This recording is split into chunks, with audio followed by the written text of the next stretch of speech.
Apa namanya, tanda dan gejalanya. Nah, dokter, langsung saja nih ya. Sebenarnya apa sih dokter penyebab atau faktor risiko dari nyeri bahu dislokasi ini dokter? Iya, jadi sesuai namanya ya, dia pemahamannya adalah suatu keadaan di mana bahu itu keluar dari sendinya, gitu ya, lengan ini ya, lengan atas kita keluar dari sendinya. Itu penyebabnya.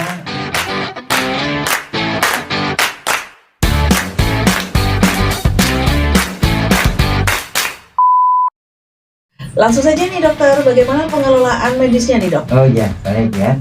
Jadi kalau untuk penanganan medis itu ada beberapa hal yang biasanya dilakukan dokter ya. Pertama tentu saja akan dilakukan bagaimana diagnosisnya itu ditegakkan, artinya diagnosisnya ditetapkan dulu ya. Nanti pun ini ya. Ya mudah-mudahan bisa ya. Halo. Oke. Ya. Ya, dilanjut ya. Oke. Jadi biasanya akan dilakukan pemeriksaan dulu ya, beberapa hal yang bisa dilakukan untuk melihat penyebab dari nyeri bahu. Itu biasanya yang pertama, tentu saja dokter akan melakukan pemeriksaan fisik ya, dilihat dulu bahunya seperti apa ya. Ada benjolan, ada bentuk yang tidak normal, atau ada peradangan, atau mungkin malah ada cedera robekan di sana, atau hal-hal lain ya, perlu dilihat dulu. Kemudian yang lain adalah melakukan pemeriksaan fisik ya, biasanya akan ada perabaan, diraba di daerah sendi bahu itu, ditekan, itu sakit tidak, ditekan gitu ya. Kemudian akan dilakukan gerakan-gerakan pada sendi bahu ya, namanya tarik ke depan, ke belakang, dan seterusnya ya. Apakah timbul sakit, atau timbul yang gejala lain atau tidak ya. Kemudian setelah dilakukan pemeriksaan fisik yang lain-lain yang dianggap perlu, biasanya dilakukan juga foto ya, X-ray, foto ya. Foto ini biasanya dilakukan pada sendi bahu, bisa dengan di foto biasa biasanya ya. Tapi kalau misalkan diduga itu ada sesuatu yang lebih kompleks di sendi bahu, biasanya bisa dilakukan dengan CT scan juga ya, atau dengan MRI ya, untuk melihat apakah ada saraf yang terganggu di sana, apakah ada otot yang terganggu dan seterusnya ya di daerah sana, untuk dilihat ya, untuk memastikan. Biasanya kadang-kadang juga diikuti dengan pemeriksaan labora darah ya, untuk menentukan apa kemungkinan itu hanya peradangan saja ya, apakah itu suatu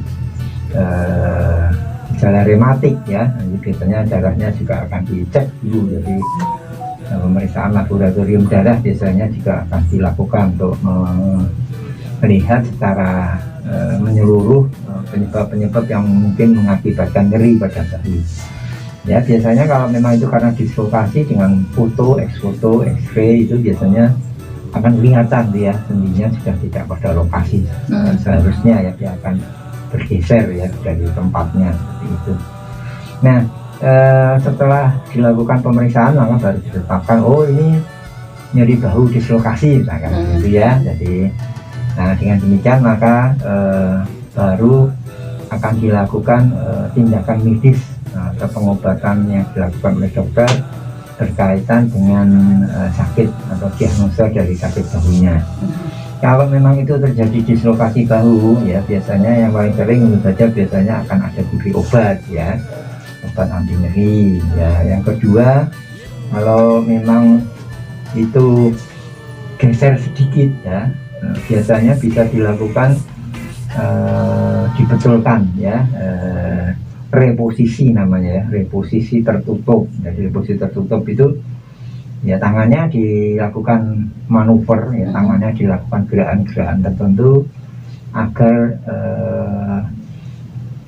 lengannya itu bisa masuk kembali di sendi ya. Jadi kalau dulunya geser agak keluar, dia bisa dilakukan gerakan tertentu supaya dia bisa masuk lagi ya. Begitu masuk lagi otomatis biasanya nyeri akan banyak berkurang ya, tidak sesakit waktu sendinya di luar ya. Seperti itu. Kemudian juga selain manuver dengan itu biasanya kalau memang dislokasinya itu simpel ya, maksudnya tidak ada dugaan cedera-cedera yang lain ya, tidak ada dugaan robekan atau cedera yang lain. Ada telepon Iya, ya? kita terima ya. Halo, halo, Halo Mbak Rusma, Ya. selamat pagi. pagi. Kita terima ya, mudah-mudahan ya bisa ya. Halo, Halo, selamat pagi, Dr. sorry. Jamal, Mbak Ya. Rusma. Ya. Selamat pagi, dari Bapak siapa ini? Sabto, Oh iya, Pak Sabto. Ya, Gimana Pak Sabto? mau nanyakan tentang ini loh Mbak. Pak, karena Iya. kalau misalkan saya habis ngangkat yang berat-berat itu kok tulang belakang tuh kok kadang-kadang kok kecapean ya. Hmm, hmm. Mm-mm. Pegang 3 galon atau yang sejenisnya gitu kok gak berat itu. Setelah itu kita istirahat sebentar, agak kendul gitu loh. Ya. Nah itu menyebabkan tulang-tulang lainnya dan dokter. Ya, Oh gitu. Jadi, Solusinya bagaimana? ya. oke, Itu ya, ya. Pak Sabto, ya. Terima Baik, kasih. dulu terima kasih. Ya, Selamat terima pagi. kasih. Ya, makasih. Ya, Oke. Pak Sabto sabar ya, nanti kita jawab Iya. menjelang akhir acara. Oke. Kemudian saya lanjutkan dulu ya, Mhm. tadi ya ada reposisi tertutup ya, Mhm. jadi dengan tindakan melakukan gerakan-gerakan tertentu pada lengan, maka biasanya kalau itu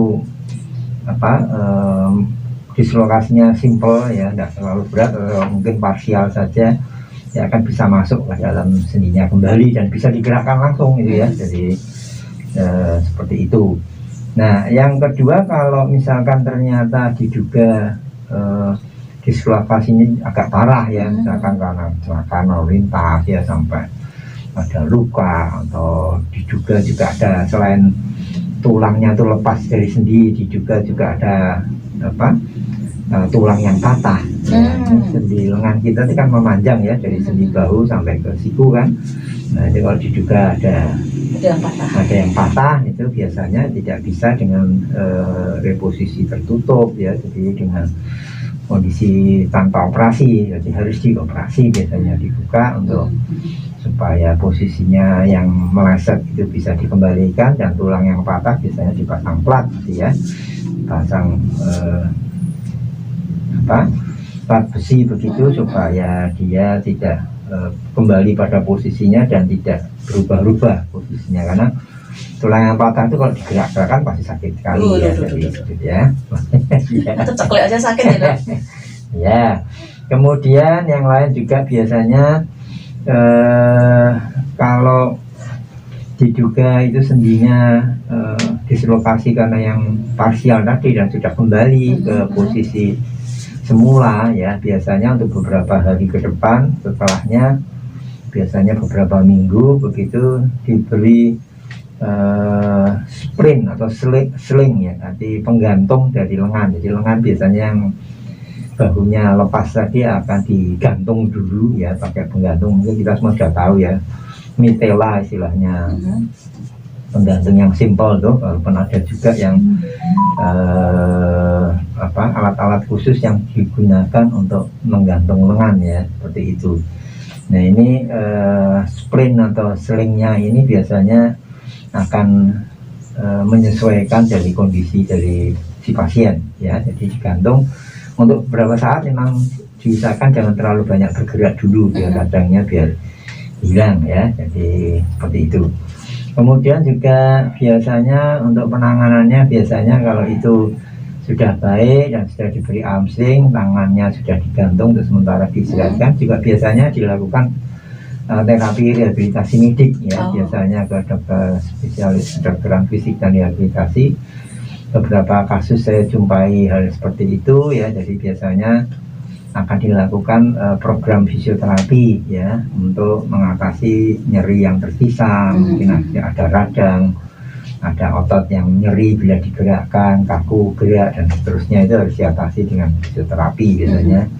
Seperti itu ya, banyak yang digunakan untuk mengatasi hal seperti itu. Biasanya yang paling penting digunakan biasanya adalah cryoterapi, terapi dingin. Jadi kayak semacam kita di kantor saya itu pakai yang alat seperti ditiup begitu ya, ditiupan begitu, tapi dia udara dingin ya, kuat dingin gitu ya. Jadi fungsinya untuk mengatasi peradangan, inflamasi yang timbul, bengkak yang timbul, dan juga membantu supaya nyerinya juga bisa teratasi dengan dingin gitu tadi, agar tidak yang bersangkutan tidak terlalu sakit ya, mengurangi rasa sakitnya. Dan biasanya kalau proses radangnya sudah relatif teratasi, biasanya akan diikuti dengan latihan-latihan gerakan, Mbak. Nah, karena kalau hanya dibiarkan diem terus gitu, nanti lama-lama sendinya malah jadi kaku. Oh gitu. Karena otot tidak pernah digerakkan. Jadi biasanya kalau radangnya mulai teratasi, sudah mulai ada latihan-latihan untuk memulihkan gerakan sendinya gitu ya. Itu biasanya latihannya exercise, pakai latihan ya, latihan ROM exercise. ROM itu artinya range of motion exercise. Jadi bahunya itu supaya bisa gerakannya biar pulih kembali. Itu beberapa hal yang biasanya dilakukan oleh dokter gitu ya, seperti itu. Nah, itu biasanya yang dilakukan.